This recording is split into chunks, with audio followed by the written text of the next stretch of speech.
Are you kidding me? An R8, twin turbocharged and wide body.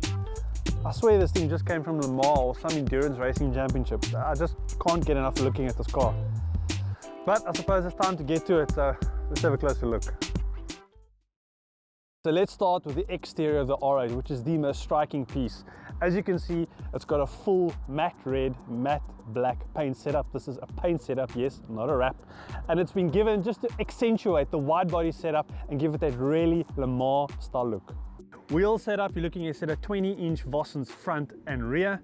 In the front, you're running a set of 285s, and in the back, you're running a massive 305 tire. And then the brakes have been upgraded from the standard steel setup that came from the factory to full ceramics front and rear to make sure that all this power is well under control.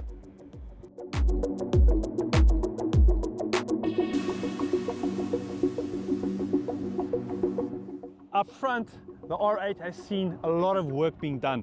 A full custom front bumper, the additions of canards on the side, adding to that nice low-down aero look.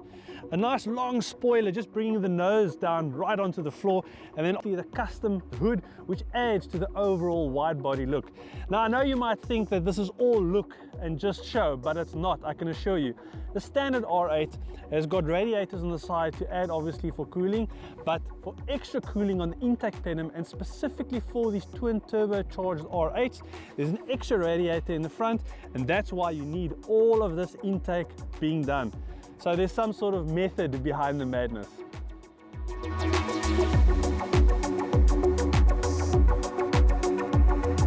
Let's have a look at the rest of the exterior of this R8. As mentioned, it's got a full wide body setup, but a completely seamless integration. Looks like it could have come like that from the factory, but let's have a closer look. The front arch has been pulled up by quite a few inches, and as mentioned, no seam, no rivets. This is all one piece. Around the side of the car, the extra side skirts has been added, really bringing the car a lot lower to the ground and balancing out the front and the rear. And then the rear arch, also the additions of the great intakes at the bottom, and then this massive flared rear wheel arch. Also, once again, no seams, no rivets, all one piece. The rear of the R8 has also seen a number of changes. Some of the most obvious has been the addition of all the cutouts and the grills to make sure that this turbocharger conversion stays as cool as it can be. Around the rear at the bottom as well, an additional diffuser, adding to that awesome DTM touring car racing look. And then the massive wing on the back, adding extra downforce. And as you can see, it's been set in the upright position. This is how it stays no matter where you drive.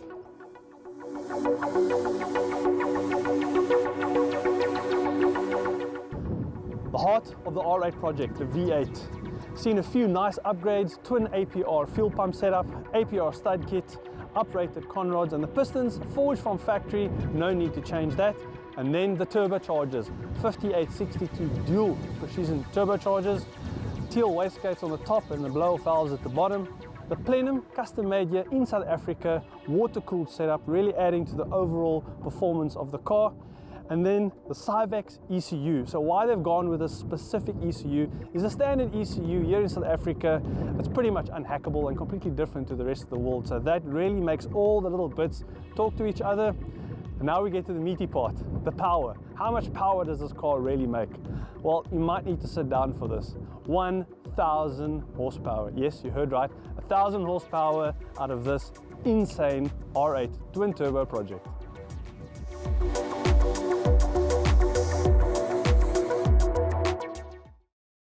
You find me inside the 1,000 horsepower Audi R8, a number that's usually reserved for Bugatti Veyrons. But today we've got something really, really special. I must say, what I really like about this twin turbocharger setup on a car that's otherwise not turboed from the factory is that the software they've used in tuning this car is absolutely brilliant. It feels like a normal, civilized R8, except when you put the hammer down, then she goes into a different mode altogether.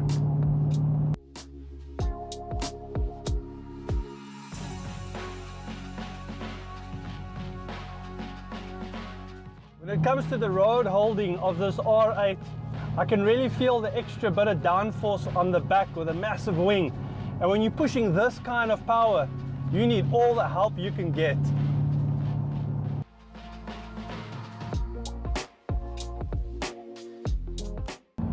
When driving this car, you really do get the sense that it's not from this world. The crackle on the exhaust, the turbocharger whines, it's absolutely insane. And it really is something very unique. So I've been trying to think up a clever way to translate what 1,000 horsepower feels like. Well, I've got no words for you, to be honest, because they've all been used in the past. All I can say is this thing is crazy. It's a massive kick in the back when those twin turbochargers come online.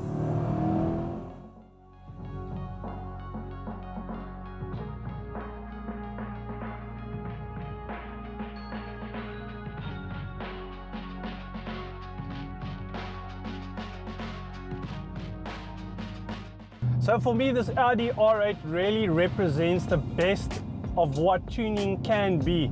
And this being such a special machine, not just in South Africa, but in the world. Only a handful of twin-turbo R8s running on this planet.